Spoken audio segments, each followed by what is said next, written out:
Coral x graphic designing course में हम tools का यूज़ सीख रहे हैं। इस लेक्चर में हम टेक्स्ट टूल का यूज़ सीखेंगे।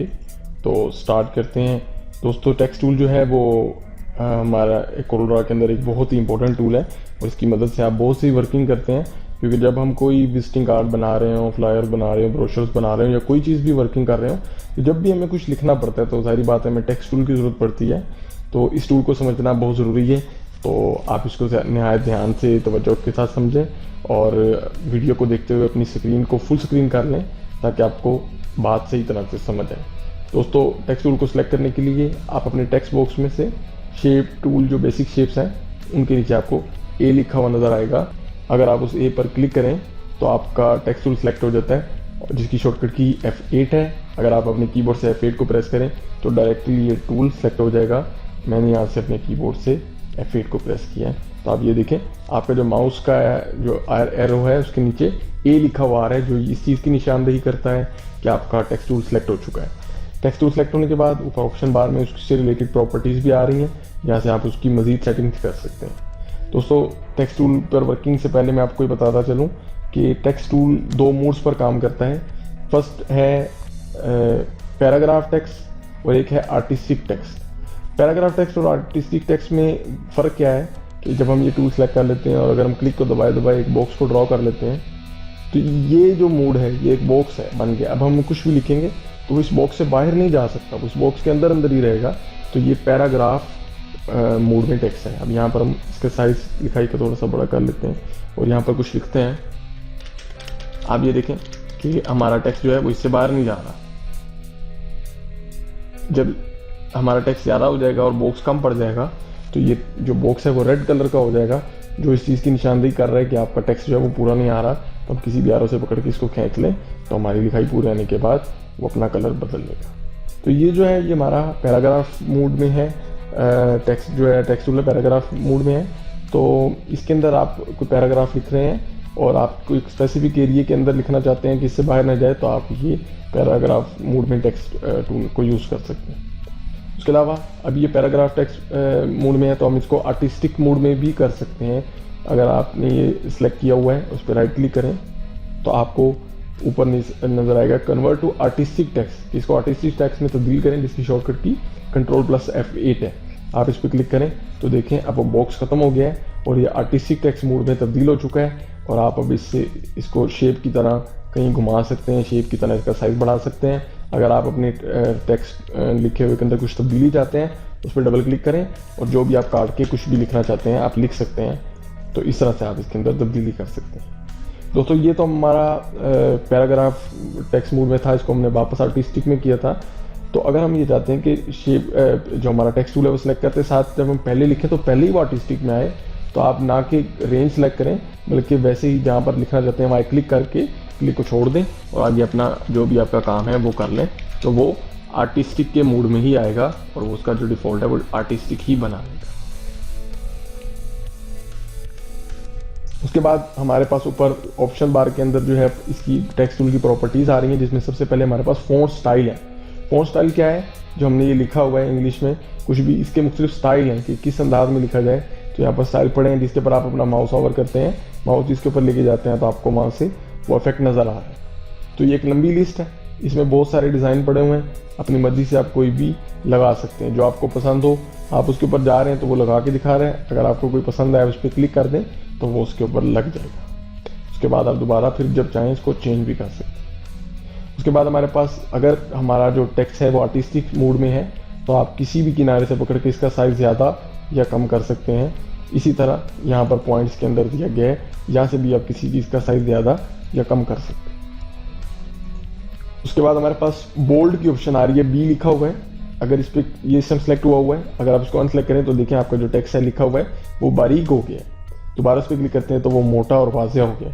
तो बोल्ड इसी के लिए यूज़ होता है। उसके बाद हमारे पास एक स्टाइल है इटैलिक। इटैलिक से क्या होता है, हमारा जो टेक्स्ट है वो तिरछा हो जाता है और एक स्टाइलिश से अंदाज में ये ज़रा से अपना एंगल चेंज कर लेता है। हम इटैलिक पे क्लिक करते हैं तो आप देखिए हमारा जो लिखा हुआ था वो ज़रा सा राइट साइड की तरफ झुक गया है। दोबारा इस पर क्लिक करें तो वो रियल हालत में आ जाएगा। उसके बाद हमारे पास अंडरलाइन टूल है। हम किसी भी चीज़ को अंडरलाइन करना चाहते हैं, हम इस पर क्लिक करते हैं तो हमारा टेक्स्ट जो भी हमारा लिखा हुआ है वो अंडरलाइन हो जाता है, उसके नीचे लाइन लग जाती है। दोबारा क्लिक करते हैं तो अनसेलेक्ट हो जाता है। उसके बाद हमारे पास अलाइनमेंट्स हैं, left, centre, right, full justify, force justify वगैरह। पर यहाँ पर ये वर्किंग नहीं कर रहे। क्यों नहीं कर रहे? कि ये वर्क जो हमारे पास अलाइनमेंट्स की वर्किंग है वो पैराग्राफ मोड में होती है, आर्टिस्टिक मोड में नहीं होती है। तो हम इसको यहाँ से एक दफ़ा डिलीट करते हैं और हमने एक पैराग्राफ लिखा हुआ है वो हम यहाँ पर लेके आते हैं। ये इस टाइम पैराग्राफ मोड के अंदर है और इसके अंदर हमने एक MS वर्ड से पैराग्राफ लिख के लेके आए हैं। तो आप ये देखें कि ये सारा जो है वो लेफ़्ट साइड की तरफ से बराबर है और राइट साइड की तरफ से जो उसकी लाइनें हैं वो आगे पीछे हैं, यानी कि बराबर नहीं है। तो यही इसकी अलाइनमेंट्स हैं कि हमने लेफ़्ट से अगर वहाँ किया हुआ है सेलेक्ट तो जो है वो लेफ़्ट लगेगी अलाइनमेंट, सेंटर करेंगे तो लाइनें बिल्कुल दरमियान में आ जाएंगी, राइट करेंगे तो राइट साइड से बराबर हो जाएंगी, लेफ़्ट पे बच जाएंगी। और अगर आप फुल जस्टिफाई करेंगे तो ये पूरा जो है ये कोशिश करेगा कि यहाँ से भी बराबर रखे और यहाँ से भी बराबर रखे। उसके बाद एक और ऑप्शन इन्होंने दिया फोर्स जस्टिफाई। जब आप इस पर क्लिक करते हैं तो उससे जितनी गुंजाइश हो सकती है वो और भी ज़्यादा उसके अंदर फोर्स के साथ उसके अंदर जस्टिफाई का इफेक्ट बना देगा। तो इस तरह से आप इसको यूज़ कर सकते हैं। आप अपने टेक्स्ट में कुछ तब्दीली करना चाहते हैं, आप इस पर डबल क्लिक करें और एंटर करके आगे हम कुछ भी लिख सकते हैं। अगर हम किसी कुछ खास टॉपिक्स पर कोई बात लिख रहे हैं या कोई चीज़ को हम पॉइंट्स में लिखना चाहते हैं तो हम बुलेट्स को यूज़ करते हैं। यहाँ पर ऊपर हमारे पास अलाइनमेंट्स के बाद बुलेट्स की ऑप्शन आ रही है, Ctrl+M उसकी शॉर्टकट की है, आप इस पर क्लिक करें और देखिए यहाँ पर कोर से देखिए, हम जूम कर लेते हैं कि हमारे पास यहाँ पर एक बुलेट बन चुकी है। इसी तरह हम टेक्स्ट टूल लेके यहाँ पर डबल क्लिक करते हैं। आपने इसके बारे में यहाँ पर जो है वो कुछ लिख दिया है, एंटर किया है, ऑटोमेटिकली दूसरी बुलेट जो बुलेट है वो बन गई है। ठीक है, ऑटोमेटिकली सिर्फ एंटर से ये बुलेट्स बनती जाएंगी। तो इस तरह से आप इसकी जो है वो इसको अरेंजमेंट कर सकते हैं, इसकी सेटिंग्स कर सकते हैं। तो ये जो है हमारी इस पर आप इस तरह से वर्किंग कर सकते हैं। तो हमारे पास जो है ये बुलेट्स थी। उसके बाद हमारे पास ड्रॉप कैप की ऑप्शन है। ड्रॉप कैप क्या चीज़ है? ड्रॉप कैप एक ऐसा इफेक्ट है जिसकी मदद से आप अपना जो आपकी वर्किंग है, जो आपका पैराग्राफ लिखा हुआ है, जो आपने वर्किंग की हुई है, उसके ऊपर आप जो उसका सबसे पहला कैरेक्टर है आपके पैराग्राफ का, उसके अंदर एक इफेक्ट आ जाएगा। उसका पहला जो कैरेक्टर है, यानी कि इस पैराग्राफ का पहला कैरेक्टर ओ है, तो वो ओ बड़ा सा हो जाएगा और ये एक इफेक्ट है। तो आप इसको ड्रॉप कैप कहा जाता है। आप क्लिक करें, ऑटोमेटिकली वो उस पर अप्लाई हो जाएगा। उसके बाद हम यहाँ से जूम आउट करते हैं थोड़ा सा और हमारे पास इसको अनसेलेक्ट करते हैं। उसके बाद हमारे पास ऑप्शन आ रही है यहाँ पे टेक्स्ट प्रॉपर्टीज़, Ctrl+T उसकी शॉर्टकट की है। आप इस पर क्लिक कर दें तो यहाँ राइट साइड पे आपको एक बॉक्स नज़र आता है। यहाँ पर तमाम यही सेटिंग्स दी गई हैं, आउटलाइन, फिल हो, किस कलर से हो और उसके अंदर क्या क्या कलरिंग हो, क्या साइज़ हो, क्या फ़ॉन्ट स्टाइल हो। इस तरह से आप इसकी सेटिंग्स यहाँ से भी कर सकते हैं और वही आप तमाम सेटिंग्स आप बाहर से भी कर सकते हैं। उसके बाद हमारे पास एडिट टेक्स्ट की ऑप्शन है। आप इस पर क्लिक कर दें तो अगर हम इसमें कुछ तब्दीली करना चाहते हैं तो ये एक बॉक्स खुल जाएगा। आप बड़ी सफाई के साथ आपको टेक्स्ट नज़र आ रहा है।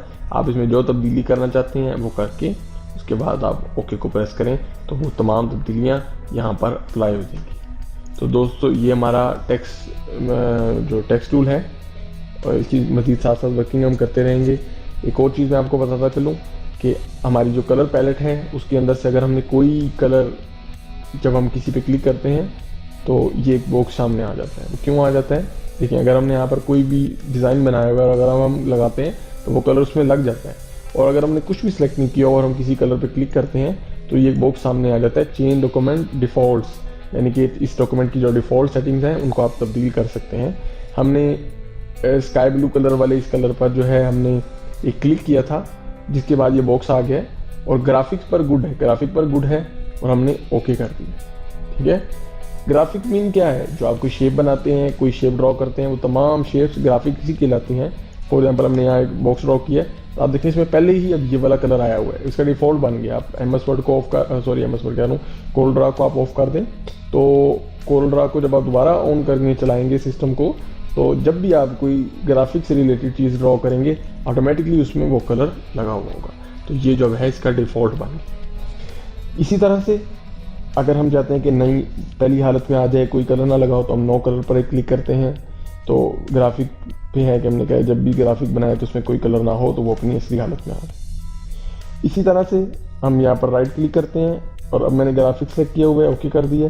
अब हम कोई शेप बनाएंगे तो देखें हमें क्योंकि राइट क्लिक किया था और राइट क्लिक किसी भी शेप को आउटलाइन लगाने के लिए शॉर्टकट की तौर पर यूज़ होता है।